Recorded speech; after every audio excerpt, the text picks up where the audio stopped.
Hello everyone. मैं Supriya Sonalika political science के इस क्लास में आप सभी का स्वागत करती हूँ। आज का जो हमारा ये क्लास है वो पीजी सेमेस्टर 3 के स्टूडेंट्स के लिए है और पीजी सेमेस्टर 3 के 9 है रिसर्च मेथोलॉजी का। उसके अंतर्गत एक टॉपिक जो हम लोग डिस्कस कर रहे थे, बहुत ही important topic, tools and techniques of data collection के अंतर्गत हम लोग इंटरव्यू की चर्चा कर रहे थे और हमने लास्ट क्लासेस में इंटरव्यू का अर्थ, मीनिंग, डेफिनेशन, उसकी विशेषताएं, उसके प्रकार, उसके स्वरूप आदि की चर्चा की थी हमने। आज के हर क्लास में हम इंटरव्यू के महत्व और उसकी सीमाओं की चर्चा करेंगे। जैसा कि हम सभी जानते हैं कि जो साक्षात्कार प्रविधि है, इसके एक शोध में, सामाजिक शोध के अंतर्गत इसका एक महत्वपूर्ण स्थान, और जो पहले की प्रविधियां थी जैसे कि अवलोकन प्रविधि, तो उसमें जो कमियां थीं, जैसे कि उसमें व्यक्ति के मनोवृत्तियों, मनोदशाओं और उनके मनोवेगों का अध्ययन जो था वो हम नहीं कर पाते थे, और उन कमियों को दूर करते हुए साक्षात्कार जो प्रविधि है इसका विकास हुआ।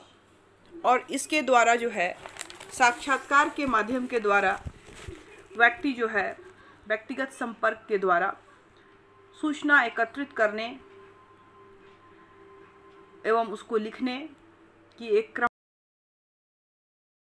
जिसमें 2 या 2 से अधिक व्यक्ति आमने सामने बैठकर किसी विशेष उद्देश्य की प्राप्ति के लिए बातचीत या संवाद के माध्यम से उत्तर प्रत्युत्तर करते हैं, और इसी को साक्षात्कार या इंटरव्यू कहा जाता है।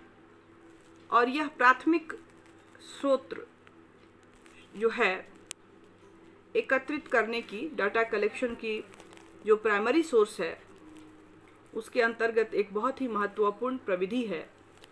और इस प्रविधि की जो महत्वपूर्ण विशेषता यह है कि इसके द्वारा 2 या 2 से अधिक व्यक्ति के साथ जो है आमने सामने जो प्राथमिक संबंध स्थापित करके और एक खास विशिष्ट उद्देश्य की प्राप्ति के लिए ये जो बातचीत, संवाद या जो हम करते हैं, उसका उद्देश्य हमें अपने समस्या से संबंधित जो सूचनाएं होती हैं उसको एकत्रित करना हमारा उद्देश्य होता है।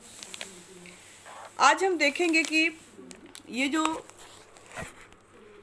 साक्षात्कार पद्धति है, प्रविधि है, इस प्रविधि के महत्व क्या है, इस प्रविधि का महत्व क्या है, इसके इम्पोर्टेंस यह किस तरह से महत्वपूर्ण है सामाजिक शोध के अंतर्गत। तो अनेक सामाजिक विचारकों का यह विचार है, चूँकि सामाजिक घटनाएं जो हैं उनका विवेचन के उपयुक्त नहीं है, अतः साक्षात्कार प्रविधि ही ऐसी प्रविधि है जिसके द्वारा सामाजिक घटनाओं का अध्ययन संभव है। प्रोफेसर गुड एंड हॉट ने अपना विचार एक पृथक रूप में व्यक्त किया है और उन्होंने कहा है कि समकालीन खोज में साक्षात्कार का अधिक महत्व है, क्योंकि वह गुणात्मक साक्षात्कार का पुनर्निर्धारण है। और यह कथन अनुचित नहीं है। वास्तव में सामाजिक जो खोज कार्यों में साक्षात्कार प्रविधि है, यह बहुत ही महत्वपूर्ण है। इसके माध्यम से हम व्यक्ति के भावनाओं को, उनकी प्रवृत्तियों को, उनके मनोवृत्तियों को का अध्ययन करना इस प्रविधि के माध्यम से संभव हो पाता है। इसका जो महत्व है, कई महत्व हैं इसके, अनेक दृष्टियों से यह काफ़ी महत्वपूर्ण है। पहला जो इसका महत्व है वो है कि सभी प्रकार की सूचनाएं जो हैं संकलन इससे किया जा सकता है। मतलब collection of all type of information, हर तरह की सूचनाएं जो है इससे हम प्राप्त कर सकते हैं। साक्षात्कार प्रविधि का प्रविधि के द्वारा प्रायः सभी प्रकार की सूचनाएं सीधे तौर पे संबंधित व्यक्ति से हम संकलन कर सकते हैं या प्राप्त कर सकते हैं। यदि कोई शैक्षिक सूचना अगर हमें प्राप्त करनी है तो हम शिक्षा विभाग में जाके प्राप्त कर सकते हैं। अगर हमें कोई आपराधिक सूचना प्राप्त करनी है तो हम जेल में अपराधियों से मिलकर या उनके अधिकारी जो हैं उनसे मिलकर सूचनाएं प्राप्त कर सकते हैं। अगर हमें मनरेगा वगैरह के बारे में कुछ जानकारी चाहिए तो हम ग्रामीण जो मंत्रालय है वहाँ से जाके प्राप्त कर सकते हैं। बच्चों एवं महिलाओं से संबंधित अगर हमें कोई सूचना चाहिए तो हम सामाजिक जो बाल कल्याण मंत्रालय है वहाँ से प्राप्त कर, जो विभाग है उससे हम डायरेक्ट जाकर वहाँ के अधिकारी से या लोगों से इंटरव्यू करके डायरेक्ट सूचना प्राप्त कर सकते हैं इंटरव्यू के माध्यम से। दूसरी जो इसकी महत्ता है कि इसमें अमूर्त एवं अदृश्य घटनाओं का भी जो अध्ययन है वो संभव हो पाता है। जो नॉन विजिबल और एब्स्ट्रैक्ट जो घटनाएं हैं उनका भी अध्ययन संभव हो पाता है। साक्षात्कार प्रविधि का दूसरा जो प्रमुख लाभ है वह यह है कि इस प्रविधि के द्वारा अनेकों अमूर्त एवं अदृश्य घटनाओं का अध्ययन संभव हो जाता है। वास्तव में व्यक्तिगत धारणाएं, भावनाएं, संवेग, विचार आदि ऐसी अनेक अमूर्त घटनाएं हैं जो कि हमारी क्रियाओं का संचालन एवं निर्धारण करती है। फिर भी इन घटनाओं का निरीक्षण नहीं किया जा सकता। ऑब्जर्वेशन के माध्यम से हम इन घटनाओं को नहीं जान सकते, क्योंकि ये प्रत्यक्ष रूप से दृष्टिगोचर नहीं होती और इनका तो प्रभाव केवल प्रभावित जो व्यक्ति होता है वही अच्छे ढंग से इसको बयां कर सकता है। तो साक्षात्कार एक जो प्रविधि है उसके द्वारा हम साक्षात्कार दाता जो होता है से सभी सूचनाएं जो है वो हम इस तरह की सूचनाएं जो है वो प्राप्त कर सकते हैं। जो भी अमूर्त और अदृश्य सूचनाएं हैं वो भी हम संबंधित व्यक्ति से इस प्रविधि के माध्यम से। अगली जो इसकी महत्ता है कि इसमें भूतकालीन घटनाओं का भी अध्ययन जो है संभव है। साक्षात्कार जो प्रविधि है के द्वारा भूतकालीन घटनाओं का एवं उनके प्रभाव का भी अध्ययन जो है वो संभव होता है, किया जा सकता है। वास्तव में मानव जीवन या सामाजिक जीवन की इस प्रकार की अनेक घटनाएं एवं परिस्थितियां होती हैं जो काफ़ी समय पूर्व समय के गर्भ में जा चुकी होती हैं और उनकी पुनरावृत्ति जो है संभव नहीं होती, क्योंकि यह आवश्यक नहीं कि वो फिर से वही सेम घटनाएं घटित हो जाए। परंतु ऐसी परिस्थितियों में साक्षात्कार प्रविधि के माध्यम से हम जो हमारे समक्ष एकमात्र जो विकल्प होता है बच जाता है। और इसका कारण यह है कि साक्षात्कार दाता जो होता है वो पूर्व घटना को वर्णन करता है और उसमें अधिक से अधिक विश्वसनीयता और प्रामाणिकता होने की संभावना होती है। मतलब कि जो भी घटनाएं जो भविष्य में हो चुकी हैं, जरूरी नहीं है कि जब हम रिसर्च कर रहे हैं उस समय उस तरह की घटनाएं घटें, लेकिन अगर हमें उस घटना से संबंधित कोई जानकारी चाहिए तो कहाँ से मिलेगी? तो जो भी व्यक्ति, जो संबंधित जो व्यक्ति होता है, उस व्यक्ति के पास जाकर उन पूर्व घटना जो पहले से घटित है, इंटरव्यू के माध्यम से उन घटनाओं को हम जान सकते हैं, समझ सकते हैं, कर सकते हैं, प्राप्त कर सकते हैं। तो भूतकालीन घटनाओं का अध्ययन भी साक्षात्कार के माध्यम से संभव हो पाता है। इसकी अगली जो महत्ता है वह यह है कि इसमें पर्याप्त मनोवैज्ञानिक अध्ययन संभव है। मनोवैज्ञानिक अध्ययन की सुविधा भी साक्षात्कार प्रविधि का एक महत्वपूर्ण जो है वो लाभ है। व्यक्ति की अनेक धारणाएं होती हैं, विचार एवं उद्देश्य होते हैं, जिनका कि आसानी से अध्ययन संभव नहीं है। परंतु साक्षात्कार एक ऐसी प्रविधि है, हम उन सभी का अध्ययन जो है कर सकते हैं, उन सभी मनोवैज्ञानिक जो अध्ययन जो है वो हम कर सकते हैं। और साक्षात्कार करते समय साक्षात्कारकर्ता जो होता है, साक्षात्कार दाता के मानसिक भावों के उतार चढ़ाव का भी अध्ययन करता है। साथ ही साथ अनेक मनोवैज्ञानिक प्रश्न पूछकर भी उनके दिल की बात, जिसे कि वह सामान्यतः दूसरों से व्यक्त नहीं कर पाता, उसको निकालने का भरसक प्रयास जो है वो करता है और काफ़ी हद तक वह सफल भी होता है।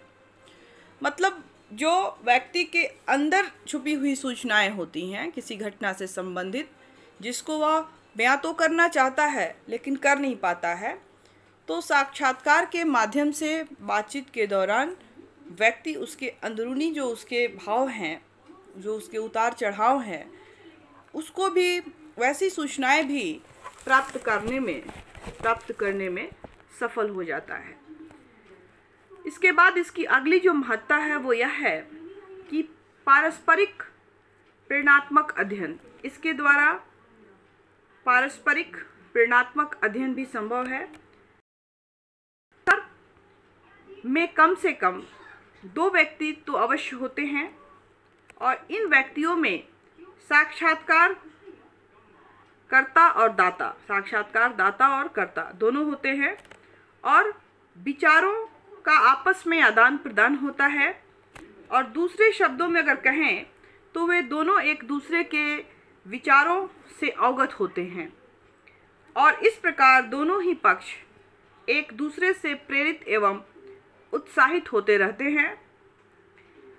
इससे एक महत्वपूर्ण लाभ यह होता है कि परस्पर प्रेरणा सहयोग से या प्रेरणा मिलने के कारण एक दूसरे के मन की बात जानने में जो है वो हम सफल हो जाते हैं और जो बातें हम जानना चाहते हैं वह जान पाते हैं। परस्पर बातचीत से संबंधित विषय के नवीन पहलू सामने आते हैं और जो कि अध्ययन में एक नया मोड़ जो है वो प्रदान करते हैं। तो इस तरह से एक पारस्परिक प्रेरणा के माध्यम से जो दोनों एक दूसरे को मोटिवेट करते हैं और उस मोटिवेशन के कारण जो है हमें कुछ नए तथ्यों की जानकारी प्राप्त होती है और जो हमारे शोध के लिए बहुत ही इम्पोर्टेंट होती है। अगली जो इसकी महत्ता है वो यह है कि इसके माध्यम से सूचनाओं का सत्यापन संभव है। जितने भी इंफॉर्मेशन है उनका वेरिफिकेशन जो है, वेरिफिकेशन ऑफ इंफॉर्मेशन जो है वो पॉसिबल हो पाता है। साक्षात्कार ऐसी प्रविधि है जिसका लाभ यह भी है कि इस प्रविधि के द्वारा सूचनाओं का सत्यापन संभव है। यह सत्यापन के संभव होने का मूल कारण विचारों का स्वतंत्रतापूर्वक स्पष्टीकरण किया जाना होता है। चूँकि साक्षात्कार में अधिकतर घटनाओं का स्वतंत्र वर्णन एवं स्पष्टीकरण होता है, अतः एक बार कही गई जो बात जो कही जाती है की सत्यता उसके स्पष्टीकरण से प्रकट हो जाती है। अतः एक बार जबकि संक्षिप्त उत्तर से ऐसा संभव नहीं है, जैसा कि हम में देखते हैं प्रश्नावली हो या अनुसूची हो, तो उसमें हम लोग देखते हैं कि जो प्रश्न हम पूछते हैं या लिखते हैं उसी से संबंधित व्यक्ति जानकारी देता है, लेकिन इसमें जो है वह उसका स्पष्टीकरण सही ढंग से कर पाता है, उसको इसकी छूट होती है अपने उत्तरों को देने की। और साक्षात्कार में जैसा कि स्पष्ट है कि प्रश्नों का संक्षिप्त उत्तर न प्राप्त होकर उसका हम विस्तृत वर्णन जो है वो बातचीत के माध्यम से प्राप्त करते हैं, तो इसलिए इसमें और अधिक विश्वसनीय जो सामग्री है एकत्रित हो पाती है, जो हमारे रिसर्च के लिए, हमारे शोध के लिए इम्पोर्टेंट साबित हो सकती है। तो ये कुछ इसके महत्व थे। इनके महत्व की चर्चा करने के बाद हम इनके साक्षात्कार प्रविधि की सीमाओं की चर्चा करेंगे कि इसके लिमिटेशंस हैं, लिमिटेशंस ऑफ इंटरव्यू टेक्निक्स, साक्षात्कार प्रविधि की सीमाएं। तो साक्षात्कार प्रविधि के अनेक लाभ हैं, जैसा कि अभी हमने चर्चा की कि इससे अमूर्त घटनाओं की क्या स्टडी किया जा सकता है, भूतकालीन घटनाओं का स्टडी किया जा सकता है, मनोवैज्ञानिक जो है अध्ययन किया जा सकता है, प्रेरणात्मक अध्ययन जो होता है उसके माध्यम से हम बहुत से प्राप्त कर सकते हैं, और आसानी से जो सूचनाएं हैं उसका हम सत्यापन भी संभव हो पाता है। तो इस तरह से बहुत सारे जो इसके गुण होने के बावजूद बहुत सारे इसके लाभ हैं, फिर भी अन्य प्रविधियों की तरह साक्षात्कार प्रविधि में भी कुछ दोष पाए जाते हैं। इसकी कुछ सीमाएं हैं, कुछ कमियां हैं जिनको अब हम देखेंगे। तो इसकी पहली जो कमी है वो यह है कि व्यक्तिगत पूर्वाग्रह, पर्सनल बायस जो होती है, बायस इसमें हो जाती है। ये क्या है कि साक्षात्कार प्रविधि की सबसे बड़ी जो कमी होती है, इस प्रविधि में व्यक्तिगत पक्षपात या पूर्वाग्रह के समावेश होने की अत्यधिक संभावना रहती है।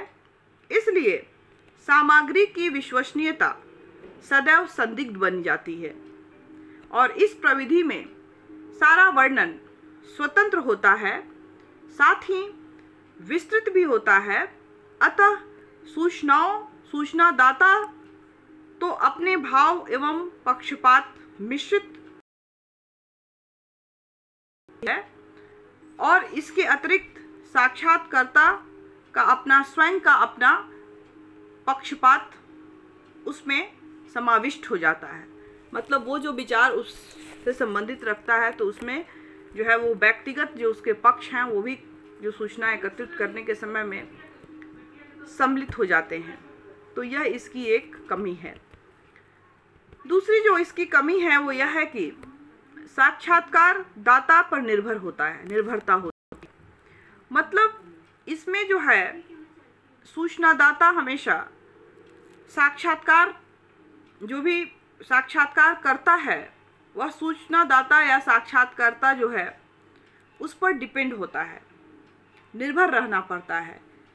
और एक तो साक्षात्कार दाता को साक्षात्कार के लिए राजी करना बहुत कठिन होता है, और वह अगर राजी कर भी लेता है तो उसको साक्षात्कार देने के लिए राजी करना पड़ता है, और वह स्वतंत्रपूर्ण अपना वर्णन प्रस्तुत करना ही अधिक पसंद करेगा। कोई भी व्यक्ति, जरूरी नहीं है कि वो हम जो सोचते हैं वैसा कुछ बताए, वो अपना स्वतंत्र जो विचार होता है वो देना पड़ता है, वो करता है। और इतना ही नहीं, समस्या उस समय और भी जटिल हो जाती है जब साक्षात्कारकर्ता जो है को किसी भावनात्मक घटना का पता लगाना होता है, और यदि जैसे कि कोई केस है, डॉरी से रिलेटेड केस है, लव मैरिज से रिलेटेड कोई क्वेश्चन है, या कुछ इस तरह के जो प्रश्न होते हैं, तो वैसे समय में जो है सूचना प्राप्त करना जो है और भी जो है वो कठिन होता है, क्योंकि वह उसको ठीक से उसका उत्तर नहीं देना चाहता या नहीं देता या बचना चाहता है। और इस तरह साक्षात्कार प्रविधि में साक्षात्कारकर्ता को सदैव साक्षात्कारकर्ता की दया पर निर्भर रहना पड़ता है। तो यह इसकी एक बहुत बड़ी खामी है। तीसरी जो इसकी कमी है वो है कि स्मरण शक्ति पर निर्भरता। इसमें जो अनुसंधान करता होता है या साक्षात्कार लेने वाला होता है, जब वह साक्षात्कार लेने के लिए जाता है, साक्षात्कारकर्ता के पास, देने वाले के पास जाता है, दाता के पास, तो बहुत सारी बातें वह पूछता है और उनको याद करके रखता है, और इतना वक्त नहीं होता कि व्यक्ति जो है उस समय सारी बातों को नोट कर ले, क्योंकि अन्य प्रविधियों की तरह इसमें हम कुछ क्वेश्चनायर या अनुसूची बनाकर नहीं ले जाते, क्योंकि एक बातचीत के माध्यम से ये बातें होती हैं, तो उसमें उतना पर्याप्त समय नहीं होता कि हम उसको लिख पाएँ। तो इसलिए हमें क्या होता है, हम घर आके उन सब सूचनाओं को लिखते हैं याद कर करके। तो ऐसी संभावनाएं बनती हैं कि बहुत सारी चीज़ें जो हैं, जो इम्पोर्टेंट होती हैं, भले ही वह छोटी होती हों, लेकिन इम्पोर्टेंट है, उनको हम भूल जाते हैं या उनका सही रूप से व्याख्या नहीं करते। तो यह एक तरह से व्यक्ति के स्मरण शक्ति पर जो है निर्भर करता है। तो इसके कारण से भी कभी कभी ऐसी होती है कि जो हमारा जो अनुसंधान में हमें सही जो है तथ्य जो है वो हमको एकत्रित करने में परेशानी होती है और सही निष्कर्ष नहीं हम निकाल पाते। इसके बाद जो इसकी अगली जो कमी है वह है कि हीन भावना। इस प्रविधि के अंतर्गत एक दोष यह है कि साक्षात्कारकर्ता जो होता है वो अक्सर हीन भावना में आ जाता है। क्यों? क्योंकि वो तरह तरह से के लोगों के पास जाता है, उनका इंटरव्यू लेता है, और उसमें अच्छे और बुरे सभी तरह के लोग होते हैं, और कभी कभी कुछ ऐसे प्रश्न भी आ जाते हैं या पूछे जाते हैं, या उत्तरों के माध्यम से कुछ ऐसे शब्द कहे जाते हैं जो व्यक्ति को अच्छा नहीं फील कराता, और इस तरह से जो है व्यक्ति जो है अनेक ऐसी सूचनाओं को छोड़ देता है, संकलन जो है छोड़ देता है, जिसको नहीं पूछ पाता वो, या फिर नहीं लिख पाता, या अपने मन से अपने मनमाने ढंग से लिख लेता है, और जो अध्ययन के लिए हानिकारक होता है। तो इस तरह से व्यक्ति जो है इंटरव्यू में, चूँकि बार बार उसको जाना पड़ता है इंटरव्यू लेने के लिए लोगों के पास, पूरा हो जाए, व्यक्ति को बार बार सूचना लेने के लिए जाना, और ये भी ज़रूरी नहीं है कि हर सूचना दाता अच्छा ही हो, तरह तरह के लोग हैं दुनिया में। तो इस तरह से व्यक्ति जो है हीन भाव से भी ग्रसित हो जाता है। अगली जो इसकी कमियां हैं कि इसमें अशुद्ध रिपोर्ट जो है वो बन पाता है। अशुद्ध रिपोर्ट भी साक्षात्कार प्रविधि का एक महत्वपूर्ण जो है सीमा है। अनेक प्रकार के पक्षपात, भावनाएं, व्यक्तिगत विचारों के समाविष्ट होने के कारण साक्षात्कारदाता द्वारा लिखी गई रिपोर्ट में अशुद्धता की मात्रा अत्यधिक हो जाती है। तो ये भी इसकी एक बहुत बड़ी कमी है। इसके बाद इसमें जो अगली कमी है वह कुशल साक्षात्कारकर्ता की समस्या, मतलब कि वेल क्वालिफाइड होना चाहिए। जो साक्षात्कारकर्ता है वेल क्वालिफाइड होना चाहिए, उसके अंदर उच्चतम गुण होने चाहिए, योग्यता होनी चाहिए, साथ ही साथ वह एक अच्छा मनोवैज्ञानिक होना चाहिए, और उसमें बुद्धि होनी चाहिए, चतुर होनी चाहिए, कौशलता होनी चाहिए। इन सब गुणों के होने पर ही साक्षात्कार जो है वो सफल हो पाती है। परंतु अधिकतर जो साक्षात्कारता जो होते हैं इन गुणों से वंचित होते हैं, उनमें ये सब गुण कम पाई जाती हैं, और इसका परिणाम यह होता है कि साक्षात्कार सही प्रकार से नहीं हो पाता, और अधिकतर संकलित तथ्य अप्रामाणिक, असत्य और अविश्वसनीय हो जाते हैं। तो ये भी एक बहुत ही महत्वपूर्ण चीज़ है कि साक्षात्कारता को वेल क्वालिफाइड होना चाहिए, एक अच्छा मनोवैज्ञानिक होना चाहिए, तीव्र होना चाहिए, स्किल्ड उसमें होना चाहिए, ताकि वह परिस्थिति को समझकर सही ढंग से सारे क्वेश्चंस पूछ सके और अपना जो भी वो उत्तर ढूंढना चाहता है या जो भी समस्या के समाधान के लिए गया है वो प्राप्त कर सके। और ये तभी संभव है जब व्यक्ति जो है वेल क्वालिफाइड होगा, उसमें ये सब गुण मौजूद होंगे। अगली जो इसकी कमी है वो यह है कि इसमें अत्यधिक समय की आवश्यकता होती है। जो साक्षात्कार प्रविधि है उसकी जो अंतिम महत्वपूर्ण सीमा यह है कि इस प्रविधि में अत्यधिक समय की आवश्यकता होती है।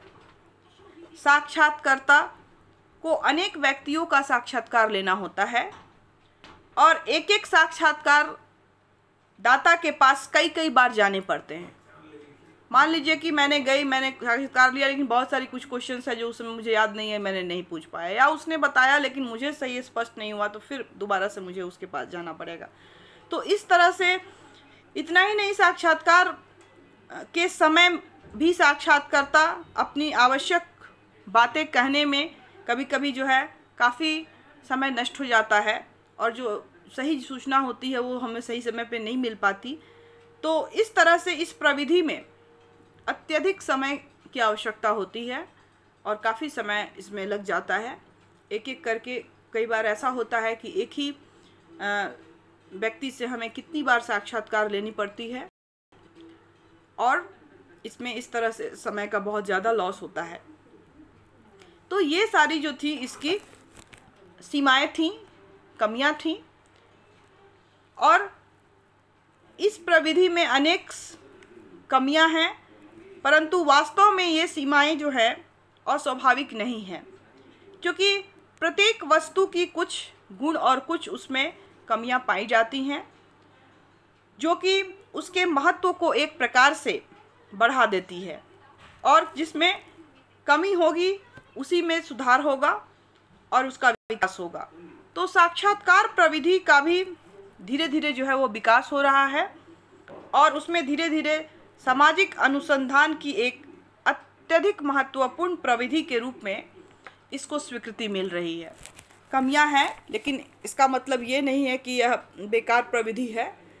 धीरे धीरे समय के साथ साथ इस प्रविधि में भी विकास हो रहा है और यह एक प्राथमिक सूचना एकत्र करने की जो है बहुत ही इम्पोर्टेंट प्रविधि है। प्रविधि के रूप में सामाजिक शोध अनुसंधान के अंतर्गत इसका प्रचलन जो है वो दिन प्रतिदिन जो है वो बढ़ता जा रहा है।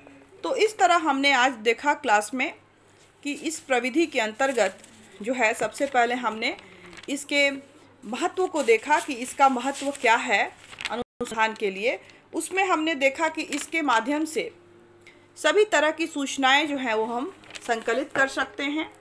दूसरा कि इसमें मूर्त तथा अदृश्य घटनाओं के बारे में भी हमें जानकारी प्राप्त होती है। तीसरा कि भूतकालीन जो पास्ट में बीती हुई जो घटनाएं हैं उनका भी अध्ययन संभव हो पाता है और इसमें मनोवैज्ञानिक अध्ययन साइकोलॉजिकल स्टडी भी हम लोगों का कर पाते हैं और एक इसमें प्रेरणात्मक पारस्परिक प्रेरणात्मक जो अध्ययन है वो भी संभव हो पाता है और सूचनाओं का सत्यापन भी जो है वो संभव है।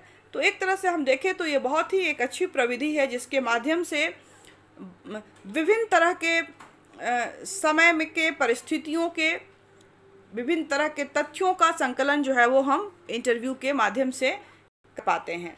लेकिन इतनी सारी इसमें गुण और महत्व इसका होते हुए भी, विशेषता इसमें होते हुए भी कुछ कमियां, जैसे हर चीज़ में कुछ कमी होती है, कुछ उसमें अच्छाई होती है, तो इसमें भी कुछ कमियां हैं। और उन कमियों में हमने देखा कि जो व्यक्तिगत पूर्वाग्रह से यह ग्रसित हो जाता है, साक्षात्कारदाता जो होता है उस पर डिपेंडेंसी हो जाती है लोगों की। जब उसके पास समय होगा, जब वो रेडी होगा, तब वो हमें इंटरव्यू देगा।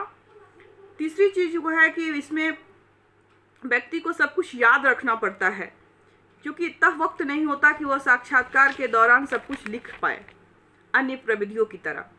तो वो है कि उसके मेमोरी शक्ति पर अच्छी होनी चाहिए ताकि वो सभी बातों को अच्छी तरह से समझ सके, उसको अच्छे से लिख सके। उसके बाद है कि कभी कभी व्यक्ति को इसमें इस प्रविधि को यूज कर सूचना एकत्रित करने में इंटरव्यू के माध्यम से हीन भावना उसमें आ जाती है, क्योंकि तरह तरह के लोग जो हैं उनसे मिलना होता है, तरह तरह के प्रश्न होते हैं, तरह तरह के लोग के विचार होते हैं, सोच होते हैं।